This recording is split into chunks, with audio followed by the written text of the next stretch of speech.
Beans பருப்பு உசிலி செஞ்சு காட்டுறேங்க இன்னைக்கு. ஆமாங்க.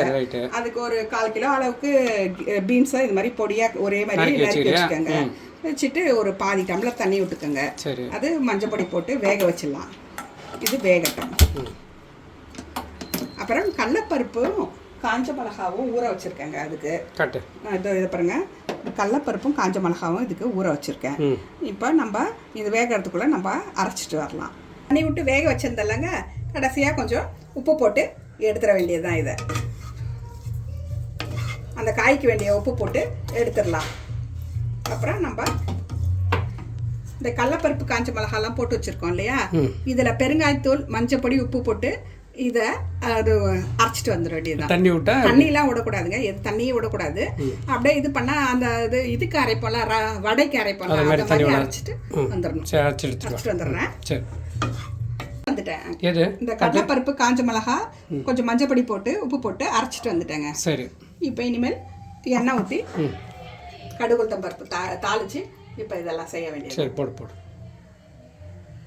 கடுகு உளுத்தம் பருப்பு தாளிக்கணும்.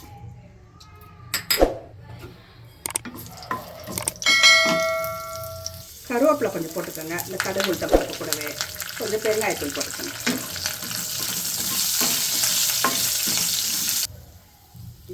கொஞ்சம் வெங்காயம் போட்டுக்கலாம்.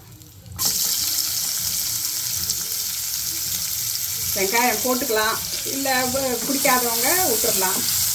போட்டால் நல்லா டேஸ்டியாக இருக்கும். இப்போ இந்த மாதிரி வெங்காயம் நல்லா வதங்கின உடனேங்க இந்த அரைச்சி வச்சு கடலைப்பருப்பு இதை காஞ்ச மிளகாலாம் அப்படி சேர்த்துக்கணுமா? தான். ஆமாம். சரி,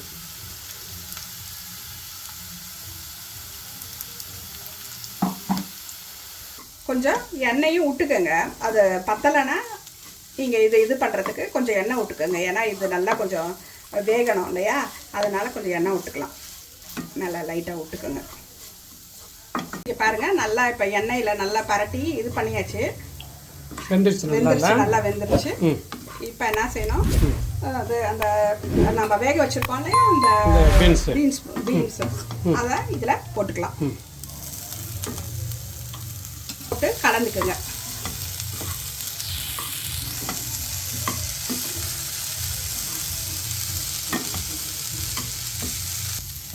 நல்லா ஒரு 5 நிமிஷம் இந்த ரெண்டுத்தையும் ஒன்றா கலந்து அந்த காயோட அந்த பருப்பும் நல்லா மிங்கிள் ஆகிற மாதிரி நல்லா இதுவாக்குங்க.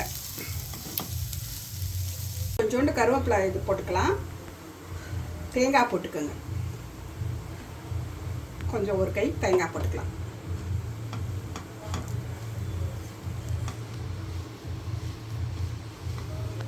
பருப்பு உசிலி ரெடி. எப்படி இருக்குது பார்த்தீங்களா?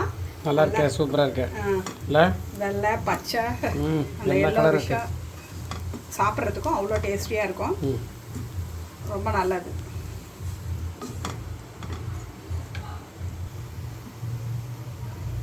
சுவையான பீன்ஸ் பருப்பு உசிலி ரெடி. செஞ்சு பாருங்கள், ரொம்ப டேஸ்டியாக இருக்கும். இந்த வீடியோ பிடிச்சிருந்துன்னா லைக் பண்ணுங்கள், ஷேர் பண்ணுங்கள், கமெண்ட் பண்ணுங்கள். இன்னொரு வீடியோவில் சந்திக்கலாம். அது வரைக்கும் பாய்.